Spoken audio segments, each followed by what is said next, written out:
جائیداد پیدا کرے جیسے حضرت آدم علیہ السلام.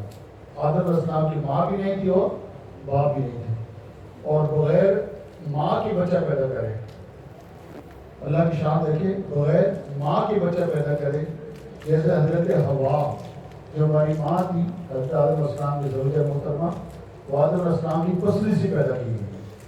یہی وجہ ہے کہ مردوں کی ایک پسلی کم ہوتی ہے, جتنے مینس ہیں ان کی ایک پسلی کم ہوتی ہے. تو آدم علیہ السلام کی زوجہ محترمہ کی ہماری اماں حضرت حوا ان کو پسلی سے پیدا کی بغیر ماں کے. اور اگر اللہ تعالیٰ چاہے تو بغیر باپ کے پیدا کرے, بغیر باپ کے بچہ پیدا کرے, جیسے حضرت عیسیٰ علیہ السلام. حضرت عیسیٰ علیہ السلام کا باپ نہیں تھا, بغیر باپ کے پیدا ہوئے. اور پھر چاہے تو ماں باپ دونوں کے ساتھ پیدا کرے جیسے ہم اور آپ پیدا ہوئے. تو یہ اللہ کی قدرت کاملہ ہے. اس لیے فرمایا کہ میں نے تم کو ایک نفس سے آدم علیہ السلام سے پیدا کیا ہے, اور اس طرح آگے جوڑے بنا دیے ہیں, اور دنیا بھر کے اندر پھیلا دیے گئے ہیں سارے کے سارے جوڑے. اس طرح کے مسئلے جو ہے یتیموں کے بارے میں خاص طور پر کہا گیا کہ یتیموں پر کفالت یتیم, جس کا باپ نہ ہو, بچے چھوٹے چھوٹے رہ جائیں, ان یتیموں کو پالنے کے بارے میں, ان کی لک آفٹ کے بارے میں, اگر وہ صاحب جائیداد ہیں, ان کا مال رہ گیا ہے اور وہ تمہارے پاس ہے, تو تم ان کے مال کو خرچ مقصد سے کھا نہ جاؤ, اور تم سے یتیموں کے بارے میں پوچھا جائے گا, اور اپنے مال کو یتیموں کے مال کے ساتھ مل کر کھا نہ جاؤ, یعنی مکس کر دو. اس بہانے کے بچے کا مال ہے کھا گئے. تو میں کہ یہ یاد رکھو کہ اللہ تعالیٰ ہر چیز کو دیکھ رہا ہے, اور یتیم کے بارے میں اگر تم نے یتیم کے ایک نوالا بھی ظلماً کھایا, 1 روپیہ 1 پاؤنڈ میں ظلماً لیا, اس کا تم سے حساب دیا جائے گا.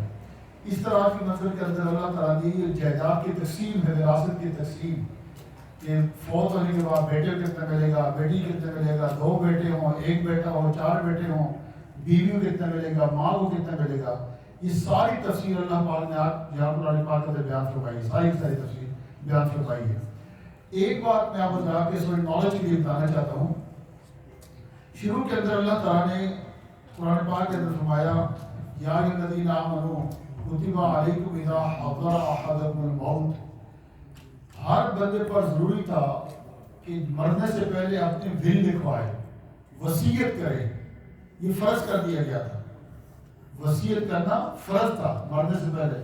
تو ہر بندہ اپنی وصیت پاکٹ میں لے کر پھرتا تھا کہ میں نے اپنی جائیداد مرنے کے بعد فلاں کو دی, فلاں کو دی, فلاں کو دی. عرب کنٹریز کے اندر یہ ہو گیا کہ جو غلام تھے, جو نوکر تھے, عربوں نے کیا کرنا شروع کر دیا کہ ول ان کے نام لکھنی شروع کر دی.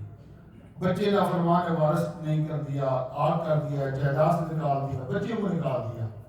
تو جب یہ ظلم شروع کر دیا تو اللہ تعالیٰ نے اس آیت کے حکم کو منسوخ کر دیا ہے. اس آیت فرض اس کو منسوخ کر دیا ہے, مرنے سے پہلے جائیداد کی تقسیم کرنا یہ فرض کر دیا. تو اللہ تعالیٰ نے یوصیکم اللہ فی اولادکم, اس رکوع کے اندر پورا رکوع ہے تقریباً, اللہ نے خود تقسیم فرما دی. اللہ تعالیٰ خود تقسیم فرما دی تاکہ کسی پر ظلم نہ ہو. یوصیکم اللہ فی اولادکم للذکر مثل حظ الانثیین. یہ قرآن پاک کا جو حافظ صاحبان وہ جانتے سب سے مشکل رکوع ہے, سب سے مشکل رکوع ہے جی. ہم نے بڑے بڑے حفاظ کو دیکھا, وہ یہاں پر ماشاءاللہ پھنس جاتے ہیں, اٹک جاتے ہیں, لیکن ہمارے امام حافظ فروغ صاحب ماشاءاللہ بڑی آرام سے شادی کر گئے. کیونکہ یہ عالم بھی تھے, ان کو پتہ تھا وراثت تقسیم کیسی ہوتی ہے. عالم ہونے کا فائدہ یہ ہوتا ہے کہ بندے کو ٹرانسلیشن کے ساتھ ساتھ آ رہی ہوتی ہے. ایک بات یاد رکھیں کہ دیکھیں سمجھانے کی بات ہے, بعض لوگ کہتے ہیں جی پرانے بات ترجمے کے بغیر, اگر ترجمے کے بغیر نہیں پڑھا تو مقصد کوئی نہیں ہے. آپ تو کہا جائے بھائی کسی عالم سے بیٹھ کے ترجمہ پڑھ لو, کہتے ہیں جی مولوی سے پڑھنے کی کیا ضرورت ہے. اگر اللہ تعالیٰ نے قرآن پاک کو ہمارے لیے نہیں اتارا, ہم نے سمجھنا نہیں تھا, اتارنے کیا فائدہ ہوا. ہم کہتے ہیں بھائی خود نہ پڑھو, کسی سے پڑھ لو ترجمہ. لوگ کہتے ہیں جی کہ پھر فائدہ کی اور قرآن اتارنے کا. اگر ترجمے کے ساتھ ہم نہیں پڑھ سکتے, مولوی روکتے ہمیں, روکتا کوئی نہیں ہے. صرف ایک بات ہے مثال کے طور پر سمجھانے کے لیے, پہلے کہا کہ اے ایمان والو تم پر وصیت فرض کی گئی ہے. پہلے یہ حکم آیا کہ تم پر وصیت فرض کی گئی ہے. اب اللہ تعالیٰ ارشاد فرماتا ہے کہ ہم نے کیا کیا کہ یوصیکم اللہ فی اولادکم, اس رکوع نے آ کر پہلی جو آیت فرض والی اس کے حکم کو منسوخ کر دیا. آیت ہے قرآن کے اندر، لیکن اس کا حکم جو تھے وہ منسوخ ہو گیا ہے۔ اللہ تعالیٰ شاہ فرماتا ہے ما ننسخ من آیت او ننسیها نأتی بخیر منها او مثلها، فرمایا کہ ہم جب کسی حکم کو منسوخ کرتے ہیں یا اس جیسی کو اور آیت تفصیل کے ساتھ لے آتے ہیں یا اسے بہتر آیت لے آتے ہیں۔ یہ ناسخ اور منسوخ باقاعدہ ایک نالج ہے، باقاعدہ ایک سبجیکٹ ہے قرآن کے اندر۔ یہ پتہ ہوتا ہے کہ کس آیت میں آ کر کس آیت کے حکم کو منسوخ کیا ہے۔ اب اگر سمپل ترجمہ پڑھا جائے تو کوئی بندہ یہ ترجمہ پڑھ لے کہ تم پر وصیت فرض کی گئی ہے، اور کوئی دوسرا اگر کہہ دے بھائی وصیت نہیں، یہ دیکھو یہ لکھا ہوا ہے، اب یہ آرگومنٹ شروع ہو جائے گا، اور رزلٹ کیا ہوگا؟ بندہ قرآن کی آیتوں کا انکار کر دے گا۔ اس لیے قرآن پاک کے اندر ضروری ہے کہ اس کی تفسیر کسی عالم سے، کسی پڑھی لیا اس سے ترجمہ سیکھا جائے۔ آپ پتہ بر صغیر پاک و ہند کے اندر جب پہلا ٹرانسلیٹ ہوا نا قرآن پاک کا فارسی کے اندر، پہلا ترجمہ ہوا تو علماء نے اس ترجمہ کرنے والے خلاف کفر کا فتویٰ دے دیا۔ علماء نے کہا یہ گناہ کر دے گا، لوگ ہر وقت اٹھا کر ترجمہ پڑھ لے گا۔ جس طرح آج کل بہت سارے بچے ہمارے ہیں، طلاقیں ہو جاتی ہمارے پاس آتے ہیں تو یہ میں نے قرآن پر مجھے طلاق کہیں نظر نہیں آئی، ہاں جی میں نے سارا قرآن پر مجھے یہ چیز نظر نہیں آئی، مجھے یہ چیز نظر نہیں آئی۔ اور بھائی ایک چھوٹا سا شاعر ہو، ہاں جی کوئی شاعر ہو، اس کی شعر ہی بندہ نہیں سمجھ سکتا تو اللہ کا کلام کیسے سمجھے گا؟ اب دیکھیں نا میڈیکل کی بک رکھی ہوئی، کوئی بندہ جائے میڈیکل کی MBBS کی ڈاکٹر کی بک لے کر آ جائے اور بیٹھ کے پڑھتا ہے آنکھوں کے بارے میں، اور تھوڑی دیر بعد سوئی کینچی لے کے آنکھوں شروع کر یہ کیا تھا آپریشن کر رہا ہوں، بک کے اندر لکھا ہوا ہے، تو آپ اس کو کیا کہیں گے؟ منٹل کیسے نا؟ اسی طرح کو بندہ انجینئر کی بک پڑھتا ہے نہ وہ تھوڑی کیسے لے کر وہ جا کر گالی شروع کرتا ہے، وہ کھیڑی شروع کرتا ہے، جا کر میں نے انجینئر کی بک کے اندر پڑھا تو میں اس کو ٹھیک کر دوں گا، اس کو روکا جائے گا کہ بھائی ایسی بات نہیں ہے۔ اسی طرح ہمارے دین کے اندر ہے، قرآن کہتا ہے تمہیں پڑھنا چاہیے، ہر بندے کو اتنا ہی پڑھنا چاہیے جتنا ضرورت ہے۔ ڈیپ ڈاؤن صرف علماء کی ذمہ داری ہے، یہ بات سمجھ آئے گی نا آپ کو؟ اس لیے ترجمہ پڑھنا، اور ترجمے کے لوگوں کو ڈنڈی ماری ہے، یہ اردو ترجمے کے اندر خاص کر لوگوں نے ہمارے بر صغیر پاک و ہند کے مولوی میں ڈنڈی ماری ہے۔ مثال کے طور پر وہ مکر اللہ، لوگوں نے مکر کیا، اللہ نے مکر کیا، واللہ خیر الماکرین، اللہ بہتر مکر کرنے والا ہے، معاذ اللہ، وہ کاری ڈکشنری لے کر ترجمہ پڑھ لیا۔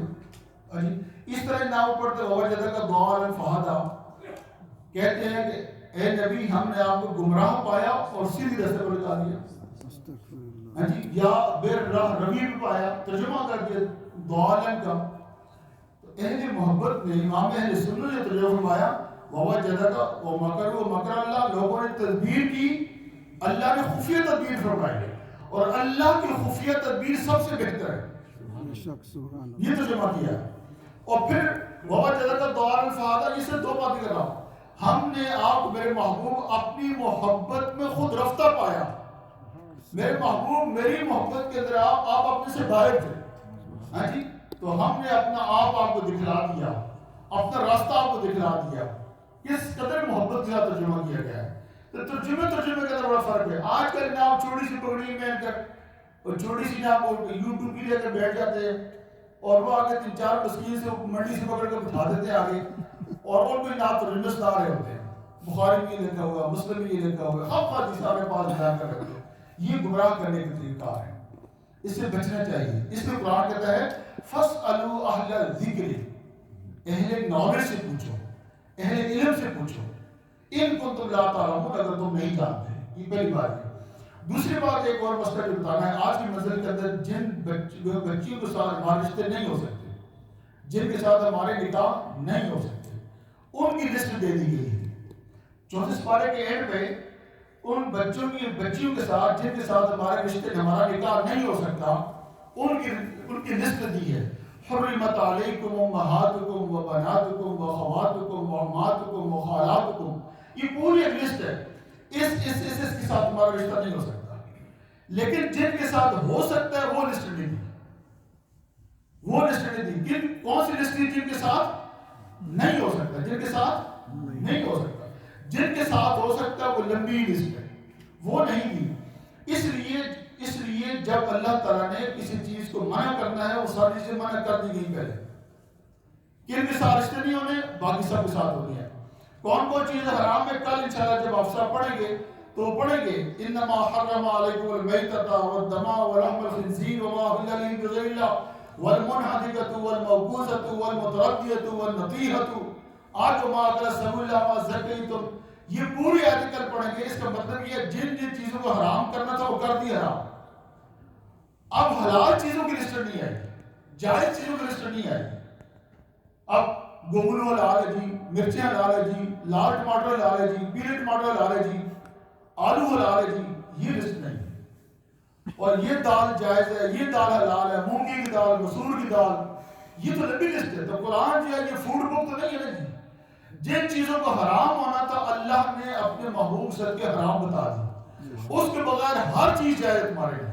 اب تم چپس کھانا چاہو کھا سکتے ہو, دالیں کھانا چاہو کھا سکتے ہو, ساگ کھانا چاہو کھا سکتے ہو, پالک کا ساگ کھانا چاہو تب بھی کھا سکتے ہو, دوسرا میتھی کھانا چاہو تو کھا سکتے ہو. تو حلال کی لسٹ نہیں ہے, حرام کی لسٹ آ گئی. دین کے مسئلے کے اندر بھی اسی طرح ہے کہ جن نمازوں کو منع کرنا تھا وہ منع کر دی گئی کہ تم کون سی کس ٹائم نماز نہیں پڑھ سکتے. سورج طلوع ہو رہا نماز نہیں پڑھ سکتے, زوال کے ٹائم میں نماز نہیں پڑھ سکتے, غروب آفتاب کے ٹائم میں نماز نہیں پڑھ سکتے, باقی پڑھ سکتے ہو. روزوں کو منع کرنا تھا, کون سا روزہ, عید کے دن روزہ نہیں رکھ سکتے تم, اور پھر تم جو ہے وہ غریب کے 3 دن روزے نہیں رکھ سکتے, منع کر دیا تمہیں. اس کے روزے روزے رکھ سکتے تم, روزے رکھ سکتے تم. اسی طرح ذات محترم اللہ نے یہ ساری چیزیں ہمارے لیے عبادت کے اندر ناجائز چیزوں کو بتا دیا, جائز چیزوں کی لسٹ نہیں آئی. آج جو پرابلم ہے کہ یہ بھی ناجائز, یہ بھی ناجائز, یہ بھی ناجائز, پوری لسٹ ہو گئی. اگر کسی نے گھر کے اندر بیٹھ کے نا فاتح کے لیے روٹی رکھ لی, آگے دعا کر لی, حرام, شرک. اچھا کسی نے نواز اٹھا کے دعا مانگ لی, شرک. کسی نے کوئی جھڑی لا کے ملا کے دنوں کے اندر, شرک. اور دلیل مانگتے تھے نبی نے نہیں کیا, اور چاچا ریڑ تو باقی سارا کام تو وہ کرتے نبی نے کیے ہوئے. جن چیزوں کی لسٹ آنی حرام کی منع کر دیا گیا, اس کے بغیر ہر چیز جائز ہے, ہر چیز ہے, عبادت ہے, ہر چیز کے اندر عبادت ہے. کسی بھی چیز کے اندر ناجائز ہونے کے لیے دلیل چاہیے ہوتی, جائز ہونے کے لیے دلیل نہیں چاہیے ہوتی. یہ یاد کی فارمولہ ہے. ناجائز ہونے کے کوئی کہے نا یہ چیز منع کرو جی, دلیل تو کہاں لکھا ہوا ہے, لیکن جو کام کر رہے ہیں اس کے جائز ہونے پر دلیل دیں تو کہو یہی دلیل ہے کہ کہیں منع ہوا نہیں لکھا ہوا. اس لیے بعض لوگ اسلام پڑھتے ہیں نا, ہم کھڑے ہو اسلام پڑھتے ہیں, جو بیٹھ نہ کھڑے ہو کر پڑھنے کو پابندی ہے, نہ بیٹھ کر پابندی ہے. ہم کہتے ہیں جس کا جی چاہے بیٹھ کر پڑھے, جس کا جی چاہے کھڑے ہو کر پڑھے, جس کا جی ہاتھ باندھ کر پڑھے, جس کا جی چاہے ہاتھوں کو چھوڑ کر پڑھے. کوئی الصلوۃ والسلام علیہ یا رسول اللہ پڑھے, اللہم صلی علیہ پڑھے, جو جی چاہتے پڑھے. ہاں اگر منع کر دیا گیا وہ بتلاؤ یہ منع کیا گیا, جائز بالکل کوئی نہیں. اس طرح کی منزل کے اندر اللہ رب العزت نے اپنے محبوب کریم صلی اللہ علیہ وسلم کی بارگاہ کے اندر آنے کا طریقہ بتایا اور فرمایا لوگوں اگر تم اپنی جانوں پر ظلم کر بیٹھے, گناہ کر بیٹھے, تم سے گناہ سرزد ہوگے. وَلَوْ أَنَّهُمْ ظَلَمُوا أَنفُسَهُمْ جَاءُوكَ, میرے محبوب ہے تیری بارگاہ میں آ جائیں. ہاں جی, پھر کیا کریں آ کر, فَاسْتَغْفِرُ اللَّهَ, اللہ سے تیری بارگاہ میں استغفار کریں. وَاسْتَغْفَرَ لَهُ الرَّسُولُ, اور میرا رسول بھی استغفار کرے. پھر کیا ہوگا, لَوَجَدُوا اللَّهَ تَوَّابًا رَحِيمًا, تو اللہ کو ضرور توبہ کرنے والا مہربان پائیں گے. تو حضور کی بارگاہ میں آنے کے لیے بعض لوگوں نے کہا جی یہ صحابہ کرام کے لیے آیت ہے, یہ عجیب مسئلہ ہو جاتا ہے. تو باقی کہے کہ نماز کے ٹائم میں صحابہ کرام کے لیے تھا, زکات کی بات صحابہ کرام کے لیے تھی, باقی آیتیں سب کے لیے ہیں. حضور کی بارگاہ کی باری ہے تو کہا جی صحابہ کرام کے لیے تھا. یہ عجیب سسٹم ہے, یہ پک اینڈ چوز نہیں ہے قرآن پاک کے اندر. آج بھی مومن کے لیے, مومن گناہ کرے میرے آقا کی بارگاہ میں چلا جائے اور وہاں چل کر استغفار کرے, دعا کرے, حضور کی نگاہ عنایت پڑ جائے تو بندے کے سارے کام ہو جائیں گے, بخشے جائیں گے. اس کے بعد ایک ہمارے ایمان کی بات ہے, عقیدے کی بات ہے. مدینہ منورہ کے اندر ایک یہودی اور منافق کا جھگڑا ہو گیا. منافق بازار کے اس وقت منافق کو منع نہیں کیا گیا, جھگڑا ہو گیا کسی مسئلے میں. تو اس منافق یہودی نے کہا چلو تمہارے نبی کے پاس چلتے ہیں, فیصلہ کروا لیتے ہیں. چنانچہ وہ منافق اور وہ یہودی حضور کی بارگاہ میں آئے. حضور نے اس یہودی کے حق میں فیصلہ فرما دیا, حق پر تھا. وہ جو منافق بات نکلا تو کہتا ہے اصل میں بات یہ ہے نا کہ لگتا ہے فیصلہ صحیح نہیں ہوا. وہ منافق کلمہ پڑھنے والا تھا, کلمہ بھی پڑھتا تھا, نماز بھی پڑھتا تھا, حضور بھی پیچھے نماز پڑھتا تھا, ایسے ظالم بھی. اب اس نے کہا کو فیصلہ صحیح نہیں ہوا لگتا ہے. میں اچھا کیا یہودی کا اچھا کیا چاہتے ہیں, کہا میرے دل کے عمر فاروق سے فیصلہ کرواتے ہیں. حضرت عمر فاروق کے پاس آئے, دروازہ کھٹکھٹایا, حضرت عمر فاروق رضی اللہ عنہ نے فرمایا کیا بات ہے. تو وہ جو تھا نا منافق فوراً آپ کہتے ہیں یہ یہودی ہے میں مسلمان ہوں، فوراً تعارف کروایا، دروازہ کھول دی، پہلی بات یہ یہودی ہے میں مسلمان ہوں، تاکہ فاروق مسلمان کا جذبہ ہوتا ہے یہودی دل فوراً یہ بات کہتی، فرمایا اچھا اس بات کو چھوڑو، مسئلہ کیا ہے؟ تو اس یہودی نے کہا کہ مسئلہ یہ ہے کہ ہمارا جھگڑا تھا، ہم نبی کے پاس گئے، نبی علیہ السلام نے میرے یہاں کوئی فیصلہ فرمایا تو یہ بندہ کہتا ہے کہ میں آپ سے فیصلہ کروانا چاہتا ہوں۔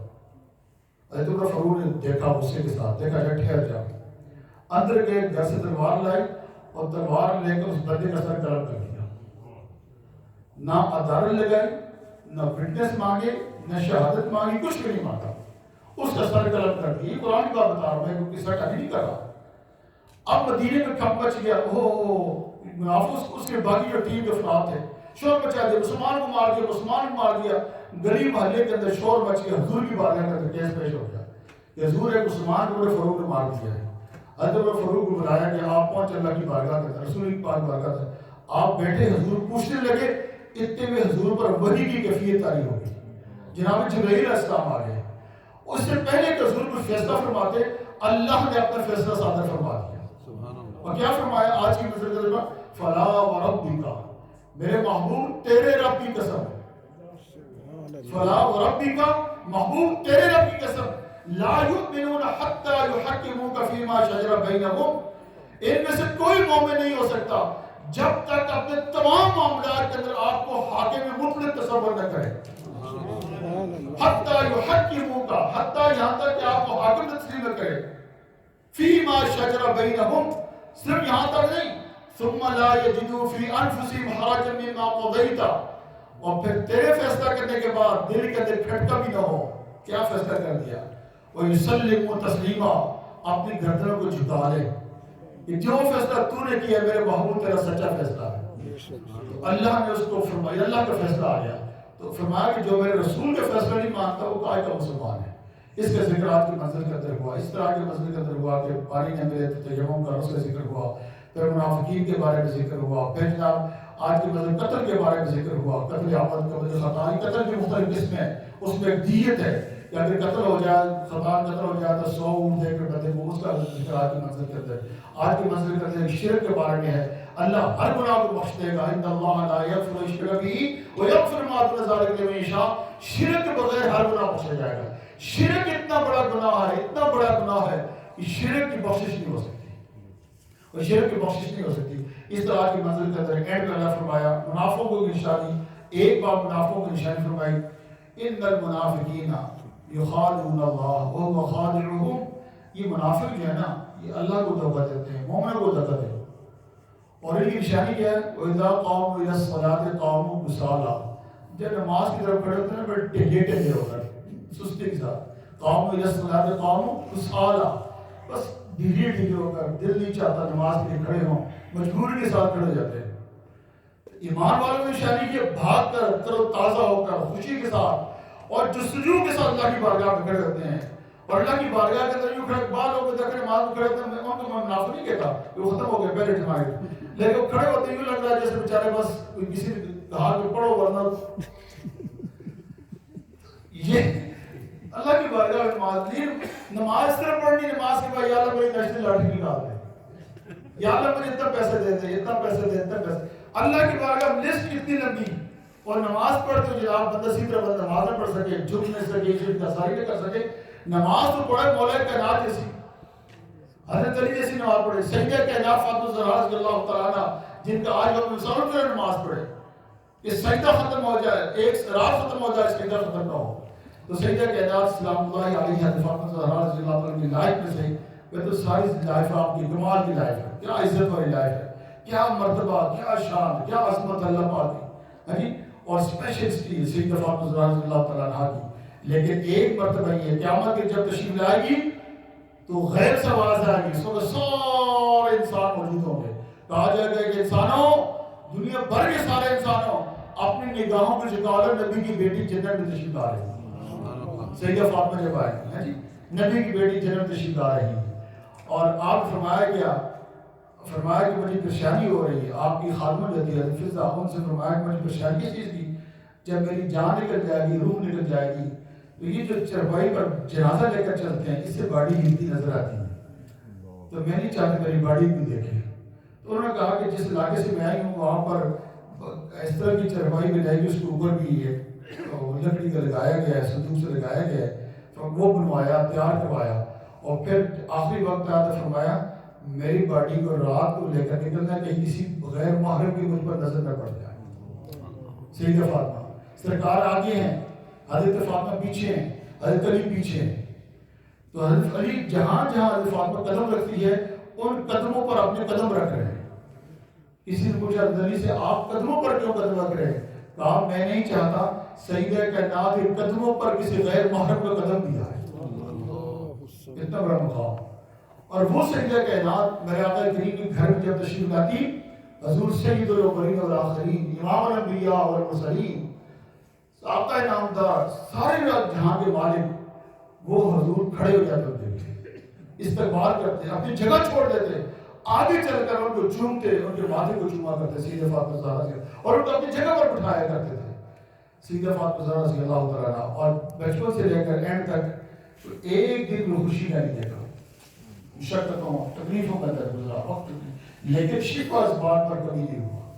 شاکر، شاکرہ، ساجدہ، ظاہرہ، طیبہ، طاہرہ، عابدہ، جو نام بھی لیں، جس طرح کا نام بھی لیں، سیدہ فاطمہ زہرا سے بڑھ کر ہے. پھر ان کو دیکھ کے ان کے والد کیا ہے، ان کے شوہر کیا ہے، ان کے بیٹے کیا ہے، ذرا اندازہ لگائے. ایسا اس طرح کا اس قدر محبت والا چیز اور نظر آتی کہ باپ سید الاولین والآخرین، ماں سیدہ خدیجہ الکبریٰ، اور بیٹے امام حسن حسین، اور شوہر نامدار جناب علی المرتضیٰ. اس سے بڑی کیا شان ہو سکتی ہے؟ اللہ کے لیے ہماری بہن بیٹیوں کو ان کے نقشی قدم کے چلنے کی توفیق عطا فرمائے. اللہ کے لیے ہم سب کو دین و حدیث میں توفیق مانگتے ہیں. اللہم صلی علی سیدنا مولانا محمد و آلہ وسلم والے کر بھی ہم سب کے کرم فرما، ہم سب کے رحم فرما. ہمارے والدین اور بچے کی تصویر کری پر معاف فرما.